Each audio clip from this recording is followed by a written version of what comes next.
So what I'm planning to do today is to start a little series on sound synthesis in Reaper, which is something that I've been doing quite a lot recently, and something that I think, you know, a lot of people could be able to do, or could start doing. Anyone who's interested in kind of electronic music, or, you know, properties of sound, or really just kind of, you know, even a little bit curious to see how, you know, electronic music can be made cheaply, can be synthesized quite cheaply, and also for anyone just kind of wanting to understand the fundamentals behind a lot of, you know, a lot of their favorite drum machine sounds, a lot of their favorite synthesizer sounds, which I think can really be understood a lot better by looking at, you know, the origins of these sounds, what exactly their properties are, and how you can make them from scratch.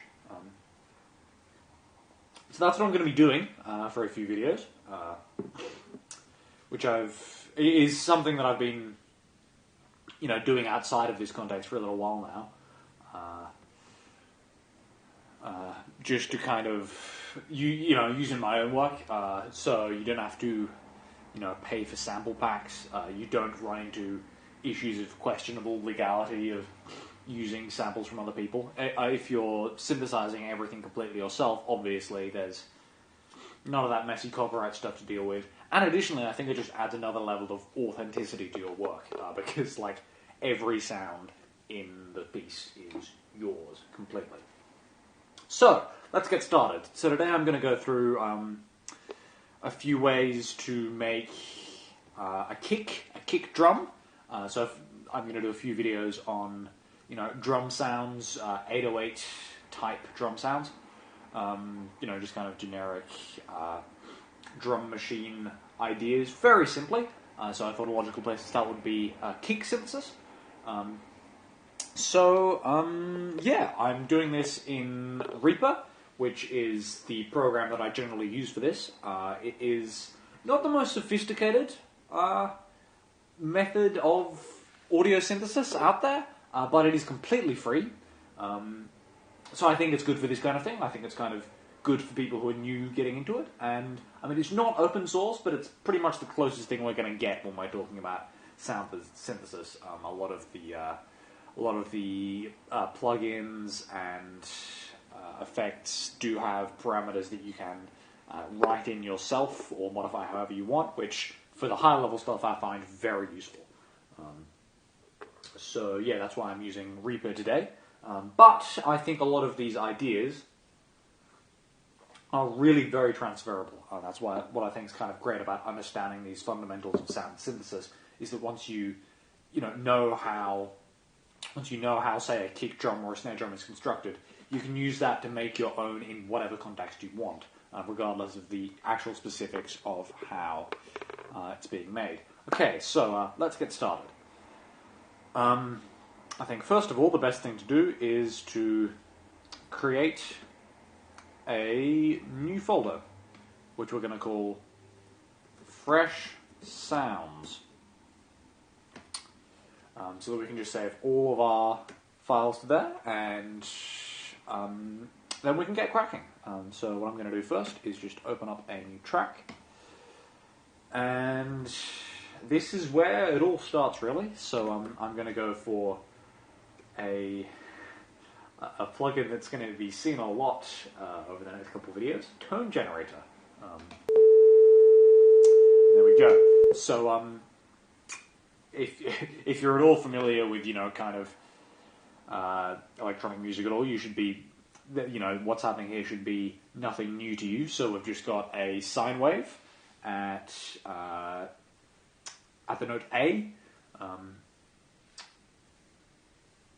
And we've also got the frequency that we're tuning to. So what's kind of misleading about this plugin, I think, is that that is not the absolute pitch of what tone it's producing.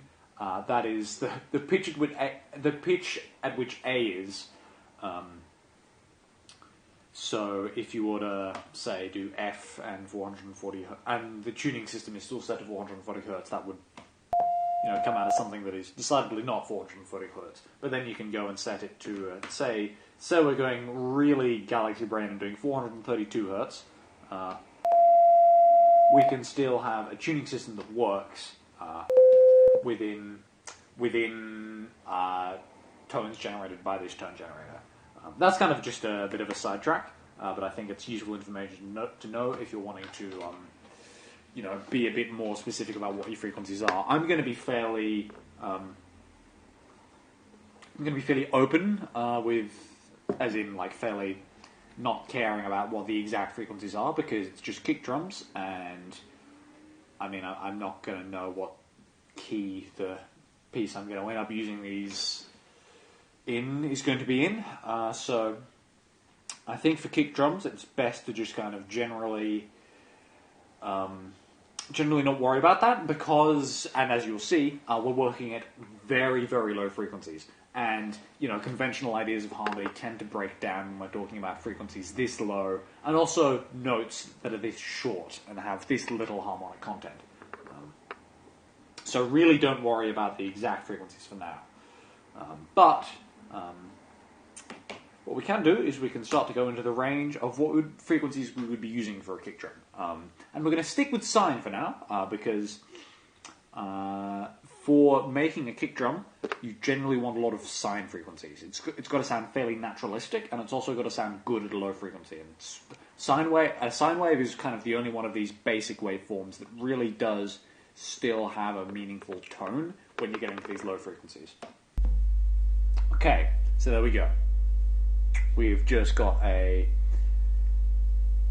sine wave at 50 hertz. And any of you listening who listen to a lot of maybe trap music, maybe R&B, might already be thinking, "Ooh, that sounds a bit familiar." Because this is already basically, with a few minor modifications, the kick drum from the famous TR-808, which has been, replicated and copied 1,000 times and used in basically every rap song since the 90s. So that is basically just a sine wave with a little bit of distortion or overdrive, maybe. Just put a little on that just to make it sound a little juicier. But if we add, a bit of decay to this, so what I'm doing here with the volume is just saying, it's going to read across that time period, and when it gets to bar 3, it's going to be at an amplitude of 0. So what we're doing is we're just starting at a waveform that is at, the default, and going down slowly but at a regular pace until the waveform isn't moving at all. So if I put that back on there, that's not very inspiring. That probably doesn't sound like anything much, but that's because we're doing that at a very for a very long time. So I've just got the tempo set to 120 here, which is fine. I don't really need to modify that for now. But if we start doing it if we start making these faster,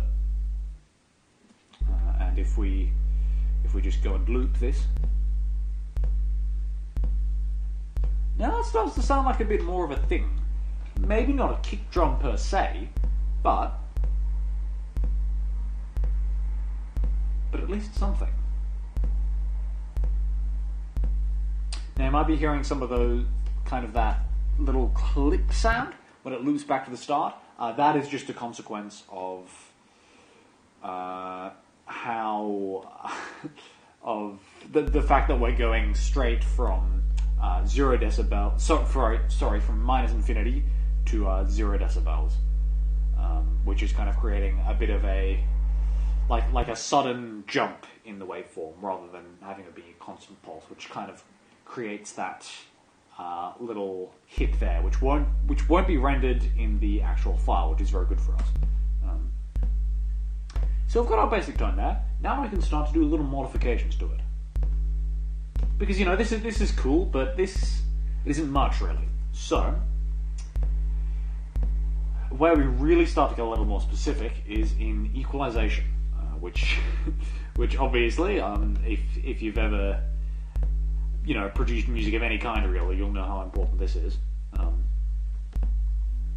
Because the moment we've just got a whole mass of frequencies. So you can see in our graphical equalizer here, we've just got essentially the entire overtone series, where we're using 50 Hertz here. So it's really just quite neat, multiples of 10 coming out here in the overtone series, which is it's too difficult to explain right now, but it's basically just whenever you play a note, the other phantom notes that will appear on top of it. But that's the kind of thing that we want to avoid if we want to be making a really kind of hard-hitting low kick drum. So we're going to kind of take those out, and we're going to be left with more of kind of the frequencies from between about 50 Hertz to about 200 Hertz, which is the kind of stuff we want for this. So what I'm doing here is I'm just boosting a little around 150, and taking off everything above about 500. And then I'm just going to add a new band here, and make it a low shelf, and take off just a little bit of that really low frequency, because anything I was saying between 50 and 200 before, but anything below 50 Hertz, especially if it is a drum sound rather than say a synthesizer sound, you really don't want that much of, because really, if you're playing with any kind of harmony, frequencies that low don't really gel with anything, and it just kind of starts to muddy your mix quite quickly. So as a general rule of thumb, cutting out frequencies that low is just really a good idea. Okay, so now I've got that kind of. Now I've got a bit of a tone. Now, to deal with that issue that I talked about earlier, of the clipping sound, we can just go in and do this, add a little bit of attack to our sound, which also, for the benefit of people using headphones, means that we don't get that, means that it isn't, the tone generator isn't on by default when we are in starting position. Now we're really getting somewhere. So really, this is a fairly basic kick drum sound that we have right here. You can probably hear the resemblance to the 808 sound, the traditional distorted 808 beat kick drum sound.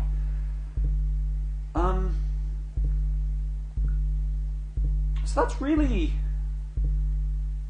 that could be our first kick drum sound. So let's just go. And fresh sounds. And just name that something like kick 1. But the other issue with Reaper is that, not the other issue, I haven't talked about many issues, but one just slight inconvenience with using Reaper is that it doesn't let you render what it considers project files without data. So without sound data, and because the tone generator is not a track that actually encodes sound within a waveform that Reaper reads as part of its project file, it doesn't count it as having any sound data. So what you need to do is just take in another track like I've just done here. Probably should have narrated that bit, whatever. And just mute it. Just have a track so that Reaper does have data to work with, and it isn't saying that the project file is empty, but it doesn't count. So it just renders the one track where there's theoretically no data, but where the tone generator is still being listened to. So if we go back and back into fresh sounds and say something like kick 1, that's a pretty good kick drum.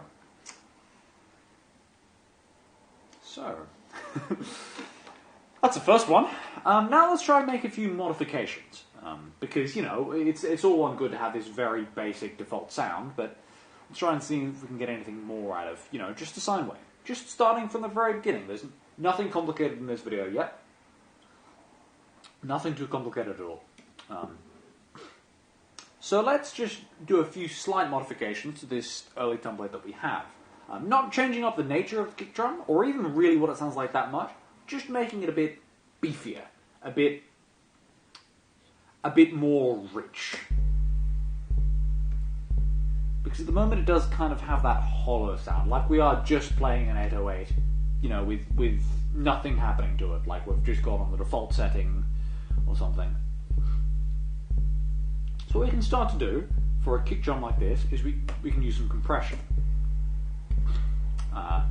which I trust is a fairly obvious step, but which really can help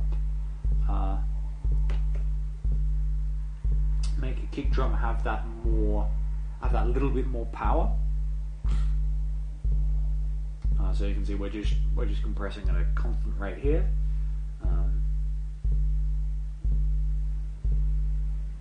Which does add that little more, that, you know, sound that's a little more distorted. Sorry, I was thinking about a different version of Reaper. But if we do things like, we could also add, actually yes, this is a good tool to use, graphical wave shaper. So we can see in this wave shaper how our use of distortion and compression is actually making the waveform look quite different to a sine wave. You'd recall, in the tone generator, the thing we're starting with, we're just talking about a, look at that, a nice sine wave. But if we start adding these things, not so much. It's a little more complicated. So we're dealing with a tone that's a little more complex, a little more unusual, and that's good because there's only so many kick drums that you can make that are, you know, a sine wave before your tone starts to become, you know, your sound starts to become very boring and also very unnatural sounding. We don't really get sine waves in that perfect computerized sense occurring in nature really ever when we're talking about sound. So having a more complicated, having a more flawed in a way tone actually really helps the sound.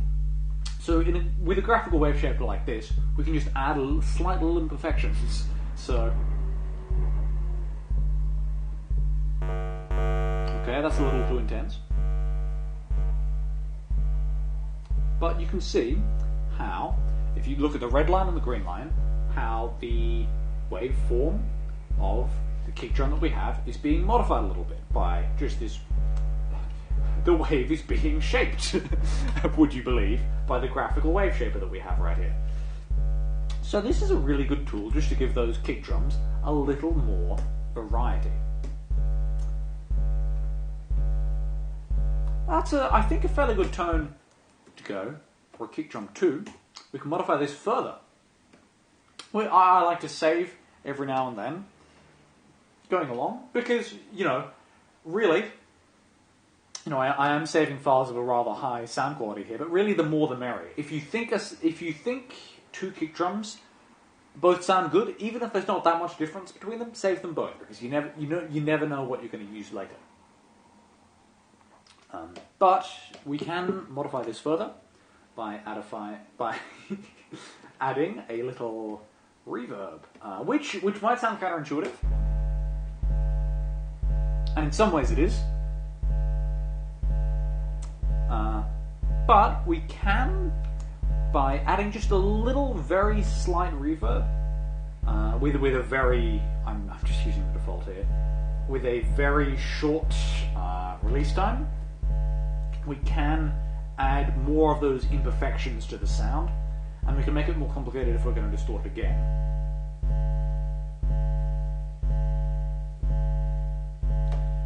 So now we're really going for, if I open up another graphical wave shaper and take a look at this waveform, now we're really going for a very non-sine-like tone. Which, if I was to say use something like this to change the pitch in post, which mind you has a very different effect from changing the absolute pitch back in the tone generator, because this changes the timbre as well.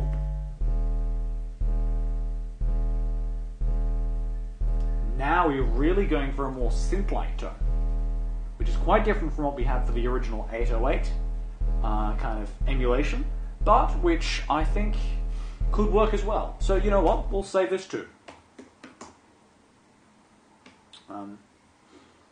I think I think that's a good introduction to kind of how to synthesize kick drums. I'll do a few more, and then come back with another series on snare drum synthesis. But yeah, I think that's. I hope that's kind of useful, just showing the process of generating 3 different but related kick drum sounds within Reaper. But as I was saying, almost all of these ideas, almost all of these, this analysis that I've been talking about with looking at waveforms, thinking about pitches, which I'll go into a lot further in later videos where things are a little more complex. Obviously, this is just the very beginning. These are all ideas that are applicable in whatever digital audio workstation you're using, or even in terms of modular synthesis in an analog sense. Really, this is kind of an attempt to emulate modular synthesis in a digital setting without quite so much of the expense. So a lot of the ideas are the same. So hopefully that's been useful to anyone who's kind of interested in modular synthesis, or interested in digital synthesis, or really interested in electronic music and sound generation at all. I hope to do more of these in the future, and thank you for making it this far.